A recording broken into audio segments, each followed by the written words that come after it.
Le lobbying parce que notre pays, le Congo,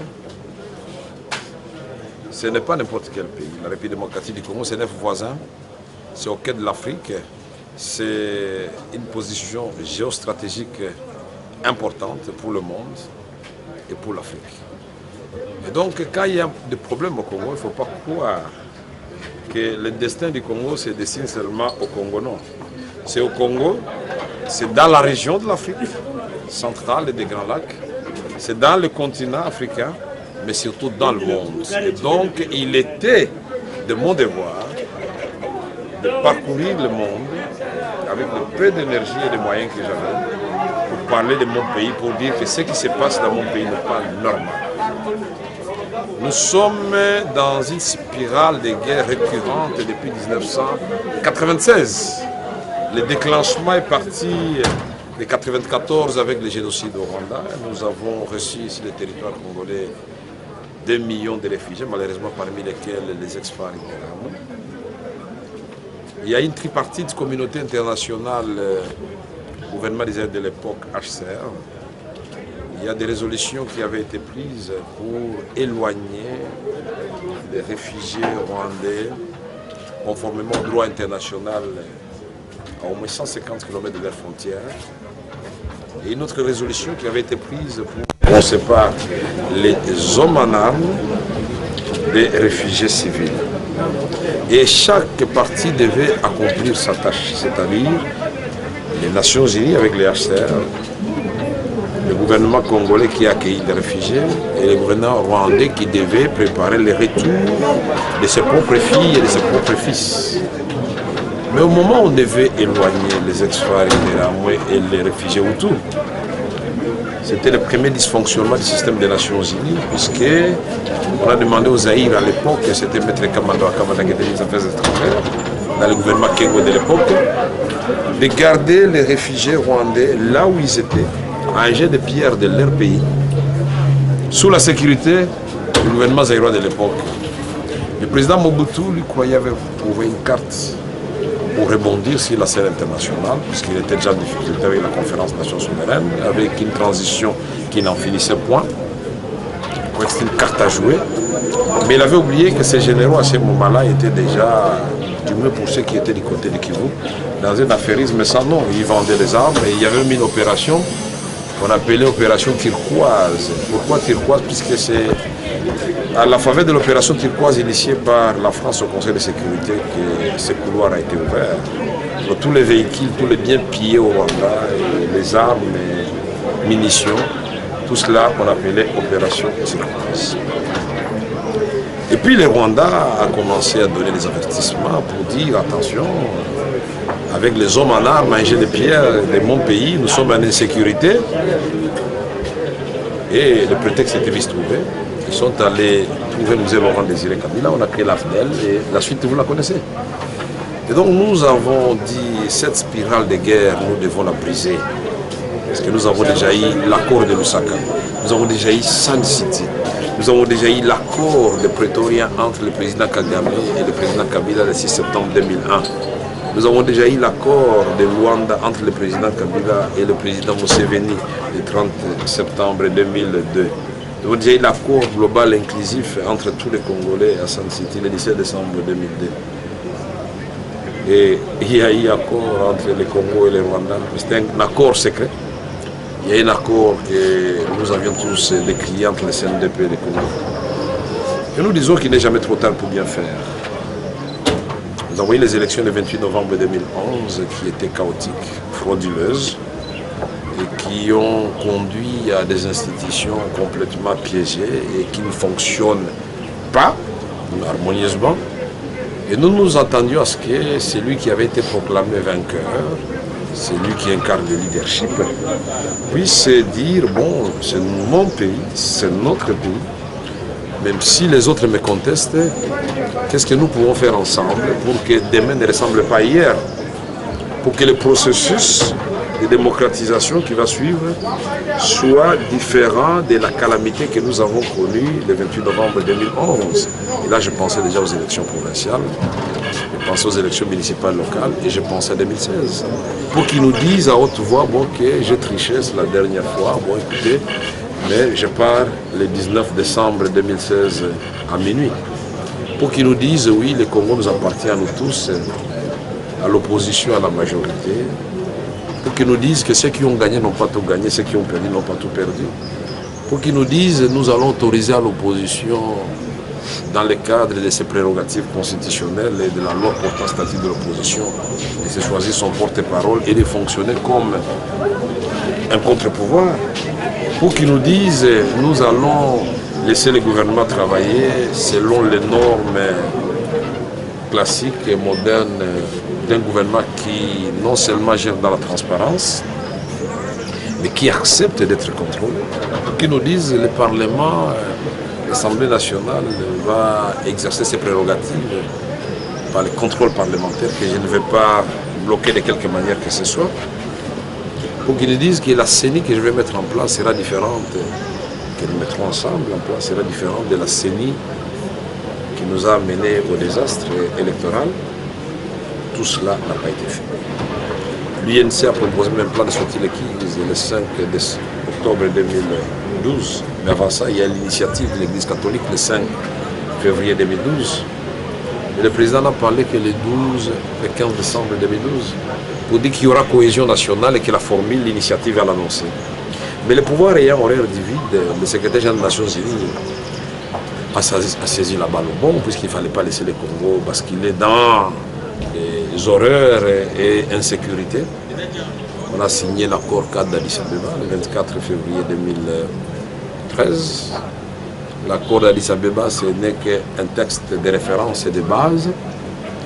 Il a donné naissance à la résolution 2098 qui institue à son point 14b le dialogue politique sans exclure aucune partie et sous les bons offices du représentant spécial du secrétaire général des Nations Unies.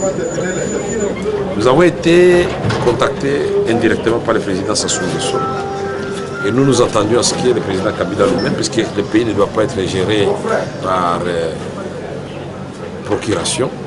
Donc nous avons voulu que le président Kabila lui-même, donc, il nous dise ce qu'il pense et ce que nous devons faire, parce qu'à ce moment nous allons lui dire ce que nous pensons aussi, pour que le dialogue tel qu'il est prévu dans l'accord cadre d'Addis Abeba puisse être le vrai dialogue. Mais au lieu de cela, on nous a séparés le 26 juin 2013 avec une ordonnance qui a institué tout sauf le dialogue, que nous sommes entrés d'appeler de tous nos vœux.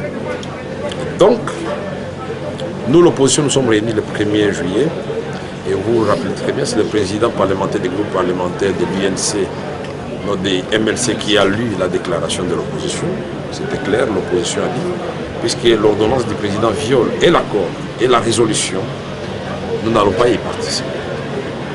Mais nous avons fait plus. 131 partis, nous sommes réunis pour prendre des résolutions. Première résolution, nous avons dit, nous n'allons pas accepter l'ordonnance du président parce qu'elle viole l'esprit et la lettre de l'accord cadre d'Addis Abeba et de la résolution 2098. Nous n'allons pas participer à un quelconque gouvernement de l'Union nationale au cas où le dialogue s'éteigne, parce que nous voulons cette fois-ci que nous puissions parler pour le peuple et rien que pour le peuple et pas pour nous-mêmes. Nous laisserons Kabila aller jusqu'en 2016, le 19 décembre à minuit. Il termine son mandat, nous allons l'accompagner. Qu'il ait la chance de laisser quelques souvenirs aux Congolais et qu'il circule dans le pays comme d'autres ex-présidents dans leur pays. Mais c'est à lui de faire le choix. Et nous avons dit que nous n'allons pas non plus favoriser une quelconque transition qui appellerait la modification de la Constitution.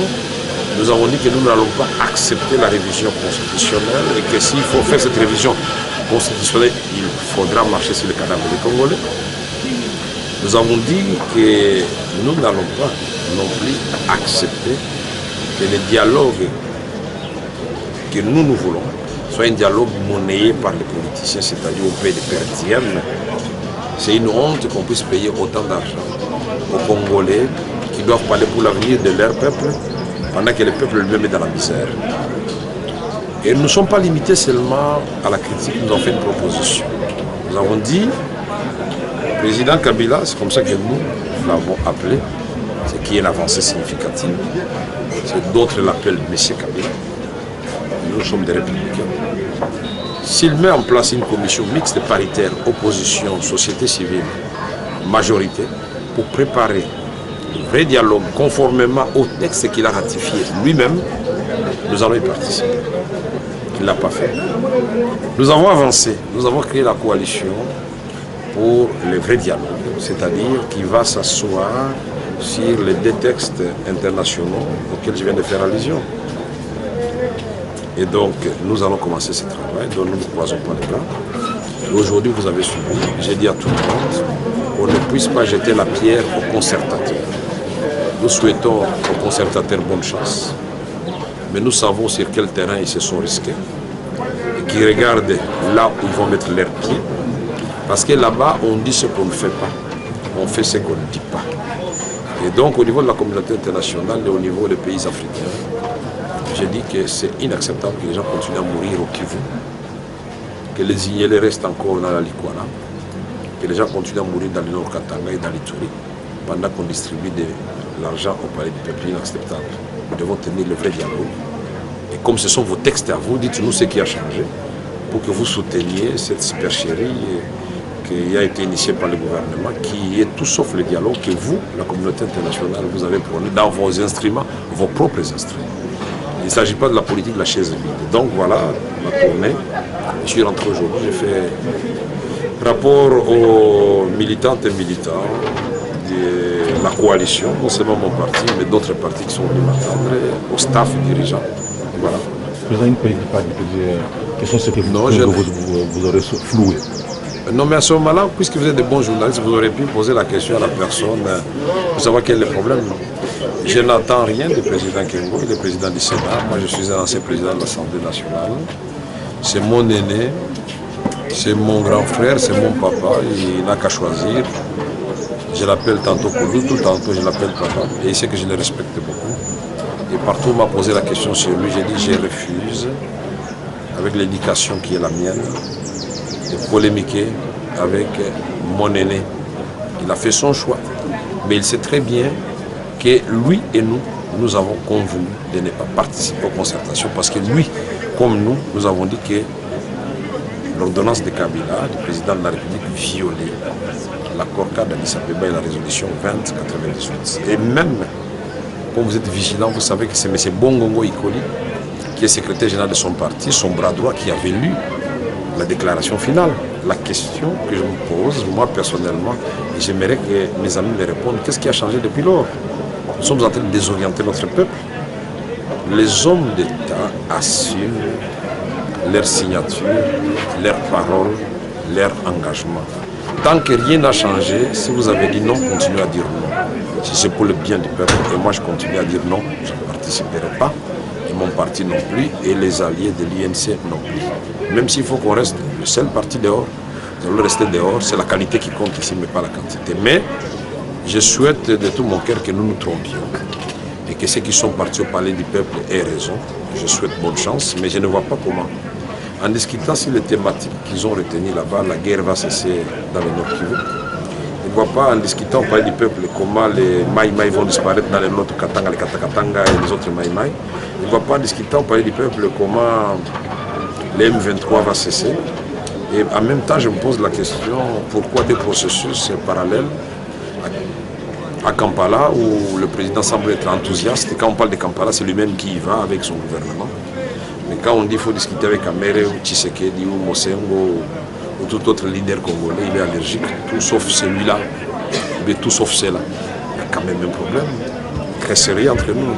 Nous ne nous aimons pas. Nous nous détestons. Les Congolais, c'est comme si Dieu nous avait créés pour ne pas nous entendre. C'est comme si nous-mêmes nous avons signé un accord pour ne pas nous entendre. Qu'est-ce qu'un président de la République peut attendre d'un opposant de la taille de Kamere, plus que ce que je viens de dire? Je lui donne même des suggestions. Je dis même que je serai à la base d'une proposition de loi qui va fixer les statuts des anciens présidents de la République, puisqu'il faudra qu'ils partent le 19 décembre 2016 à minuit.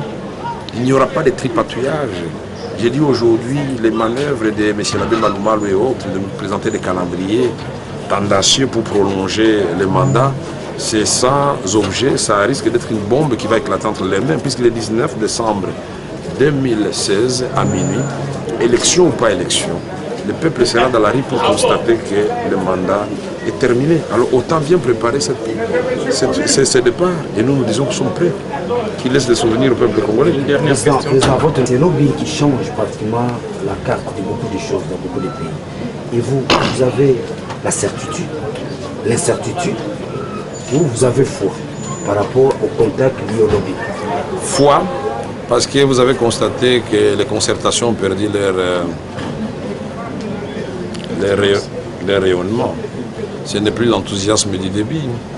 Et vous sentez que je n'ai pas eu tort parce que nous avons appris le cas du président de l'UN, Clément Kankou. Il a dit ce qui se passe là-bas c'est inacceptable. On ne peut pas nous demander qui sont pour, qui sont contre. Dans une rencontre, nous sommes censés décider par consensus. Vous avez suivi Olenganko et aussi le temps pour dire nous n'avons pas convenu comme ça. Et vous avez vu la surreprésentation de la majorité, 77%. C'est pour quel enjeu politique? C'est ça la question. Et je crois que nous n'allons pas nous vanter, nous sommes des hommes d'État. Je ne peux pas vous dire quelles sont les promesses que j'ai reçues ça et là. Mais quand je vois comment les choses bougent, je crois que nous avons été à la base de la réunion qui a été convoquée en cascade, je crois, à Kampala, pour expliquer que ce que vous faites peut-être sans mettre fin à la guerre ne sert à rien. Ce que le peuple congolais veut, c'est que la guerre prenne fin. Tout le reste là, ce n'est qu'accessoire. Le peuple veut savoir qu'il faut mettre fin à la guerre. Il n'y a pas 36 solutions. Il y a le président Kagame d'un côté, il y a le président Museveni, il y a le président Kabila. Les trois ont les secrets. S'ils décident aujourd'hui de mettre fin à la guerre, ils vont mettre fin à la guerre. Alors qu'ils ne prennent pas tous nos peuples des Grands Lacs en otage.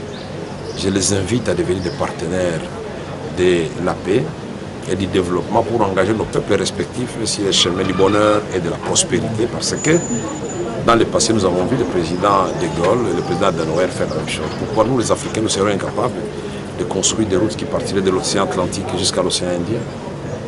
Attendez-moi, mais ça peut partir aussi de l'océan Atlantique en passant par les Kasaï jusqu'au port de Dar es Salaam. C'est tout le monde qui va gagner. Et le Congo et tous ces pays, puisque les minéraux du Congo ne vont pas enjamber le Rwanda, ne vont pas enjamber l'Ouganda, ne vont pas enjamber le Burundi pour arriver au port de Dar es Salaam au port de Mombasa. Nous avons les uns besoin des autres. Et la géographie, l'histoire et la culture nous ont condamnés de vivre jusqu'à l'éternité. Et moi donc je suis devenu, comme on l'a dit, pacificateur, donc je prône la paix, mais aussi le développement et peut-être mes communicateurs ne m'ont pas encore autorisé de vous le dire, ça fera l'objet d'une autre communication. Parce qu'il y a une autre nouvelle que je vous annoncerai. Merci.